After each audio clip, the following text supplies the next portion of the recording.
The National Desk, America's News Now.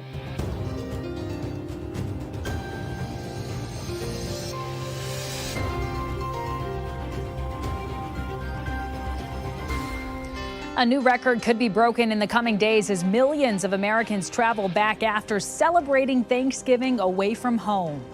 Then a car explosion at the U.S.-Canada border that prompted officials to investigate the blast as a possible terrorist attack. What we're now learning.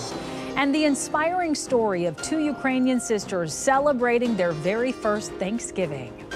This is the National Desk, America's News Now. I'm Amira David. With just 6 hours until a 4-day truce is set to begin between Israel and Hamas, an uptick in rockets raining down on Gaza. Tonight, a UN school in disarray after being hit by a horrifying blast. Palestinians in Hamas-run Gaza report 30 people have been killed, including women and children, and have blamed an Israeli strike. No immediate comment from the Israeli military. The school, run by the UN Relief Works Agency, was housing displaced Palestinians fleeing violence in other parts of Gaza.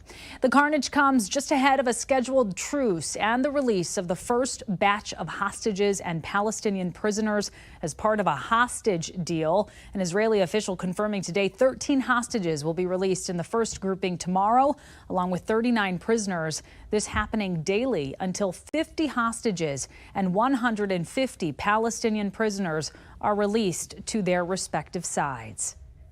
The criteria on which to prioritize the hostages was purely humanitarian, as you know, and our focus was on getting the women and children out of harm's way as soon as possible, which is basically what we are doing within this agreement. Meantime, at the border with Egypt, a large convoy of aid trucks is lined up on standby for when the truce between Israel and Hamas begins. It's not clear yet what type of aid and how much aid will be allowed into the Strip. Tensions are high in America as people celebrate this holiday against the backdrop of the war between Israel and Hamas. The conflict abroad has led officials to tighten security at airports and malls here at home. The FBI saying the terror threat is the highest seen in nearly 10 years. New York City took extra precautions today for the Macy's Thanksgiving Day Parade. And yesterday, officials ramped up security in response to a car explosion at the U.S.-Canada border in Niagara Falls. Police saying today that this was not a terrorist attack. We have learned that the vehicle was a New York couple originally heading toward Canada for a concert. Still unclear at this point what happened, though investigators are probing the possibility that the driver may have suffered a medical emergency. And on this Thanksgiving, New York City Mayor Eric Adams denying allegations of sexual assault. This after a summons filed in the New York County Supreme Court alleges Adams assaulted and discriminated against someone in the workplace back in 1993. The plaintiff now seeking $5 million in damages. The accusations come as Adams deals with additional troubles. The mayor of America's largest city under federal investigation tonight as well into his campaign finances. Right now, Americans across the country are celebrating Thanksgiving with tens of millions of people away from home during a busier than normal travel season. Many have already traveled in record numbers to reach their destinations, but some of the highest traffic is yet to come. TSA expecting to screen nearly 2.9 million passengers this Sunday. That would beat a record we saw set back in June. But some more alarming records are also being marked this holiday season. At Reagan National Airport near D.C., a record set just yesterday for the most amount of guns caught at security checkpoints in a single year. TSA says officers took a loaded handgun from a Maryland woman as she was trying to board her flight, bringing the total this year to 33 just at that specific airport. Meanwhile, after a rocky period following the pandemic, airport conditions and gas prices have improved, but there are still factors that could disrupt plans. Our Atra El-Nashar takes a look at what's in store this holiday season. This holiday season will be one of high demand and high prices. Almost half of Americans are expected to travel between Thanksgiving and mid-January, and in ways that resemble life before the pandemic. That's up from about 31% last year. So certainly feels like pre-COVID travel patterns. One difference is the impact remote work has on the ability to travel, allowing for longer trips if you're able to spend a couple of days on your laptop. That's an interesting trend that I think will continue to persist as long as employers give the flexibility to their employees to work remotely. The cost to travel is still much higher than it was a few years ago. While the overall inflation rate has gone down, average domestic airfare has not. According to the Department of Transportation, during the holidays in 2019, the average domestic ticket flying out of Chicago was $346, out of Atlanta, $368, Los Angeles, $372, and New York City's JFK, $428. Now, the department's latest data shows average prices have gone up between $30 to $50 in each city except New York. If you're driving to your destination, the national average gas price Wednesday was $3.28, according to AAA. Down 35 cents from last year, but up 69 cents from November 2019. Fingers crossed there won't be a repeat of last year when severe winter weather the week of Christmas caused airlines to cancel thousands of flights. Southwest in particular struggled to get back up and running. Delayed, and then they were like, your flight's at 1:30 on Christmas Day. And we're like, okay, we'll stay. Then at 10 o'clock, they're like, sorry, canceled. The airline was chastised by the Biden administration and members of Congress. Since then, Southwest says it's made operational improvements to avoid future disruptions. Airline executives, flyers, drivers, all hoping for a holiday season that's easier on their patients and their wallets. In Washington, I'm Atra Al-Nashar reporting. Atra, thank you. President Biden and Vice President Harris will attend services for former First Lady Rosalynn Carter next week. Carter died on Sunday at the age of 96. Her funeral scheduled for Wednesday. Her husband, 99-year-old former President Jimmy Carter, has been in hospice since February. As the holiday season gets into full swing, retailers are hoping for even more revenue to make up for extreme losses caused by organized retail theft. The National Desk's Christine Frizzell reports. More and more, the pictures speak for themselves and run on repeat from this Apple store in Philadelphia. Free iPhones! Free iPhones! To this Nordstrom in Los Angeles, and just about everywhere in between. Incidents of organized retail crime are piling up, resulting in more than $112 billion in losses, up from $94 billion the year before, according to the National Retail Federation. They involve a number of individuals coming in, often instilling fear and even violence against the employees and consumers, and stealing large quantities of merchandise.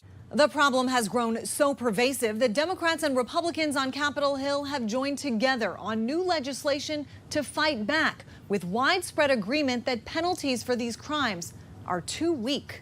Right now, the tools at a federal level, even in some states in a local level, shoplifting is a misdemeanor. It's a one-off, so they're usually cited and then let go. Senator Catherine Cortez Masto joining Republican Chuck Grassley and others to try to crack down on such crimes, which Congresswoman Dina Titus says she witnessed firsthand in a Walgreens. I said to the sales lady, did you see what that guy just did? She said, yeah, he comes in here 2 or 3 times a week, and we can't do anything about it because management is afraid somebody might get hurt. The hurt, though, hitting communities where stores like this San Francisco Nordstrom have closed. And consumers who witness the violence firsthand and will be the ones to pay more down the line. Y'all all stupid. In Washington, I'm Christine Frizzell. All right, coming up here, a Thanksgiving like no other. We're going to introduce you to 2 Ukrainian teens who are celebrating Thanksgiving in this country for the first time since fleeing their war-torn land. Then a new food recall you need to know about, especially if you haven't sat down for your Thanksgiving feast just yet. Plus, why one lawmaker says there needs to be more legislation to stop kidnappings, and what's in the new bill he has just introduced. We'll be back in 90 seconds.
Well, the holiday season is officially here after the annual Macy's Thanksgiving Day Parade made its way through the streets of New York City this morning. Floats featured characters like Ronald McDonald, SpongeBob SquarePants, and Pikachu, along with some new ones and some new twists on the old classics like the Beagle Scout Snoopy.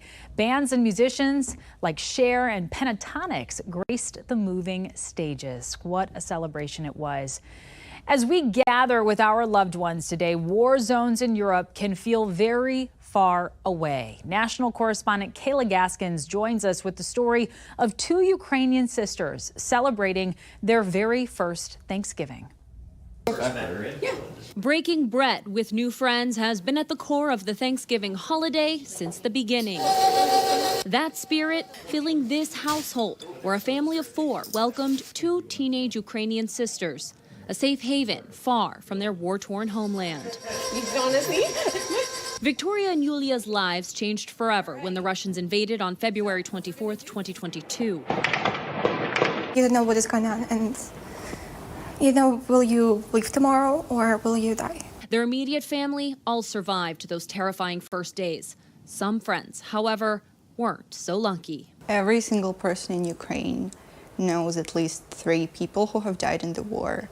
And my best friend was shot by the Russians, and her whole family died. The girls were quickly sent to safety in Poland, their parents staying behind to help with the war effort. Their mom is a doctor. They returned to Ukraine to start the school year. That fall, the Russians bombed their city. The ground had shaken, and it was really traumatic to see, because sound was loud. It's a moment when you realize that it can affect everyone. While in Poland, the girls met the American family they're now living with. After their city was attacked, the family offered to bring the girls to the U.S. Their parents agreed. I really appreciate being here in the United States, but it doesn't matter where you are, you always want to go back home. They're settling in, learning English, wondering why we use the Fahrenheit system instead of Celsius. It just doesn't make sense. Adjusting to the fact Americans smile much more than Eastern Europeans. They're smiling and they're super friendly, and you love to have a small talks. Yeah. And it's great. And it's funny. I love it. We smile and chat a lot. Yes. But home is never far from their thoughts. I know that I am able to make a difference. As they advocate for their people. Why is it important for America to help Ukraine? War in Ukraine is the war for democracy. That's the war for freedom. How do you think this war has changed you? Your life is something that you experience today. It's not something that will happen tomorrow, because you don't know if you'll be alive tomorrow. And so, on their very first American Thanksgiving, Victoria and Yulia are a reminder to us all, no matter how difficult one's circumstances are, there is always so much to be thankful for. I'm Kayla Gaskins reporting. Kayla, thank you. Multiple companies have given their holiday forecasts during third quarter earnings reports, and they're taking it very cautiously. Some retailers don't know how much buyers will be spending for the holidays with inflation and rising interest rates. Walmart, BJ's Wholesale Club, Best Buy, and others are among the companies taking caution. On Monday, Bank of America's consumer team found that out of 43 retailers issuing earnings forecasts, 37 came in lighter than Wall Street expectations.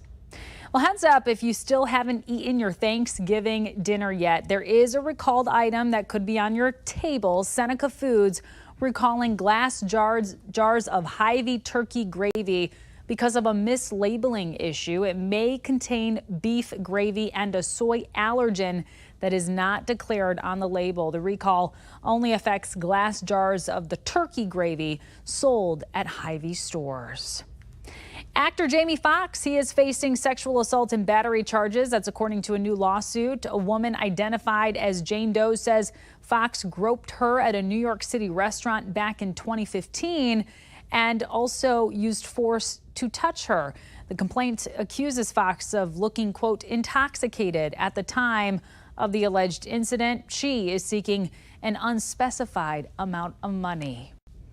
Spotlight on America has been reporting on the chemotherapy drug shortage. A devastating layer is in its impact as thousands of children diagnosed with cancer in the U.S. each year are suffering. Here's Lisa Fletcher with more. Any patient being told the words that my 9-year-old had to hear is not okay. Those words? We're out of the chemo drug that could save your life. Laura Bray and her daughter Abby, diagnosed with leukemia, would face that unthinkable scenario not once, not twice, but 3 times during the course of her treatment. She said, well, do I die? No one had an answer for her, right? I didn't have an answer. So I just said, Abby, we're going to try to find it. Laura enlisted hundreds of friends and family who called every children's hospital searching for the drug Abby needed. It worked.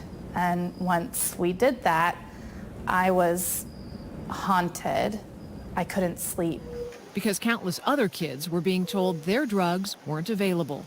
In fact, 75% of the 20 most essential pediatric cancer drugs have been short in the last 5 years. These chemotherapy drugs, they're the backbones of curative and life-saving regimens for which we have no alternative. It is exceedingly rare that we can have an alternative. Dr. Yoram Unguru is a pediatric oncologist and a professor at Johns Hopkins School of Medicine. It's critical. Unlike adults, he told us most kids with cancer, about 85%, can be cured, but it can't be done without the necessary drugs. How is it possible that we run out of these critical care drugs for kids? It's complicated. Most experts believe that the primary drivers for these chemotherapy shortages are economic, business decisions. There's not a lot of drug companies that want to make them. They're not cheap to make, but they are reimbursed at a very low level. Among them, methotrexate, used for kids with non-Hodgkin's lymphoma, brain tumors, and leukemia. It's been in shortage since March. The most common childhood cancer is acute lymphoblastic leukemia, one that requires 10 drugs and often years to treat. 8 out of those 10 drugs have been in short supply over the last decade. What's it like to tell a family, I think I can cure your child of cancer, but I don't have the drugs to do it? It is one of the most frustrating and difficult discussions I've had, but you're handcuffed. You don't want to treat cancer with one hand behind your back. Cancer is hard. The FDA and independent researchers have found these shortages caused relapses requiring more intensive, toxic chemotherapy, decreased enrollment in life-saving clinical trials, and patient deaths. The problem is the pharmaceutical companies aren't required to tell us how long the shortages are going to last, and so you have to make a bit of a guess. And that guesswork is exactly what Laura Bray wants to take out of the equation, inspired by her daughter Abby. She was my catalyst, and then I said, I think I could do something. And then I asked everybody, can you do something with me? That's when she started Angels for Change. Using her expertise as a business professor specializing in supply chains, she's connected the stakeholders, hospitals, drug makers, distributors, doctors, and patients to work together to end drug shortages. We can ensure no child will ask their parent, will I die if I don't get my medicine? She says the players are willing and all agree that something must be done. The question is, are we going to do it? I didn't know drug shortages existed until this happened to my child in 2019, but they did 10 years before they had congressional hearings. So don't let this moment go away. Don't bring me back here in 10 years. We've got to do the work, and everyone has got to come to the table. For Spotlight on America, I'm Lisa Fletcher. Lisa, thank you. And some good news is that Accord Healthcare is now making the commonly used cancer drug methotrexate again after resuming manufacturing earlier this month. Coming up, attempted kidnapping comes with a high price, but one lawmaker argues it's not enough to prevent the crime. The legislation he's now advocating for. We'll be right back.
We have reporters all across the country in your neighborhoods covering the issues that matter most to you. From a South Carolina lawmaker trying to make child luring a crime to the Western Montana Humane Society in need of donations this holiday season, we are taking the pulse of America. But we begin in Oklahoma, where a historic veteran staple is closing.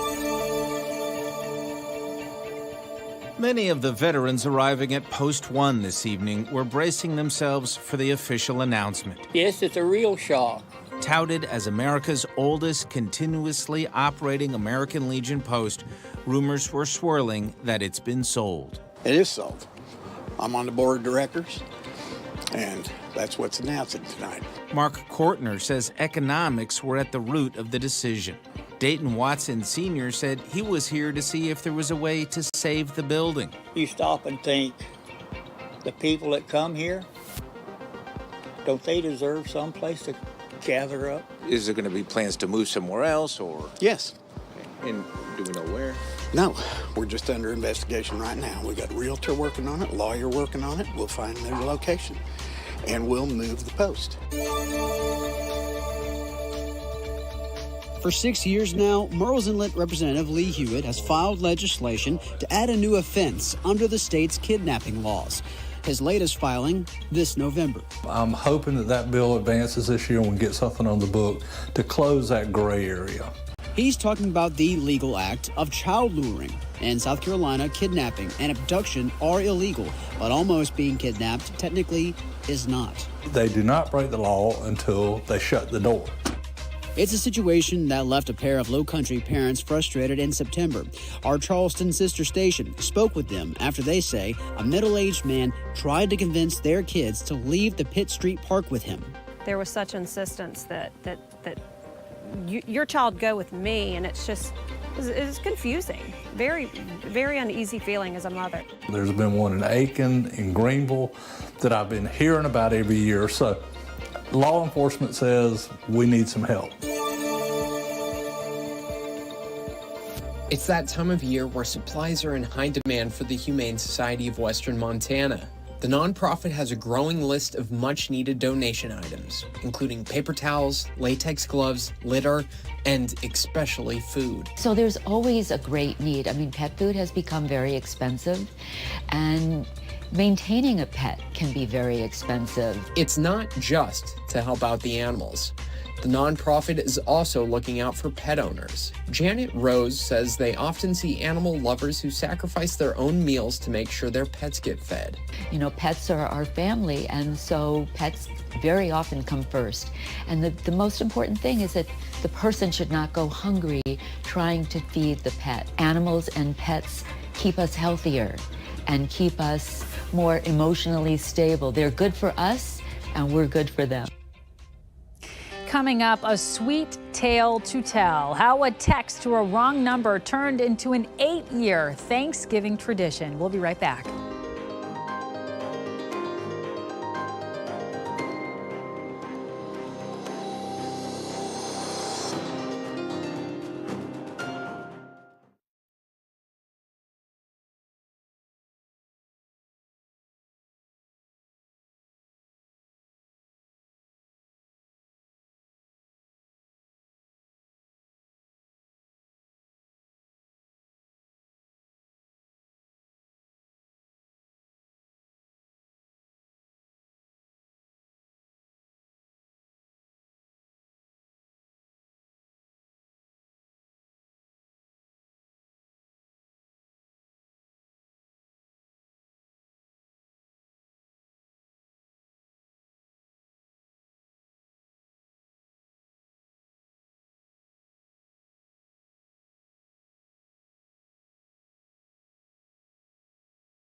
Get this, an accidental invitation has turned into an 8-year holiday tradition. Wanda Dench and Jamal Hinton celebrating Thanksgiving together in Arizona.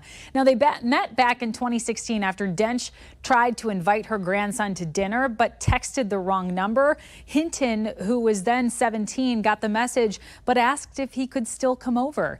Dench said, of course you can. And they celebrated it that year and every year since then. 8 years in the running. Pretty incredible.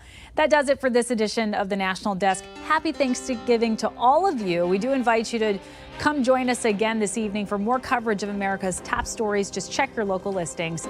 Thank you so much for watching.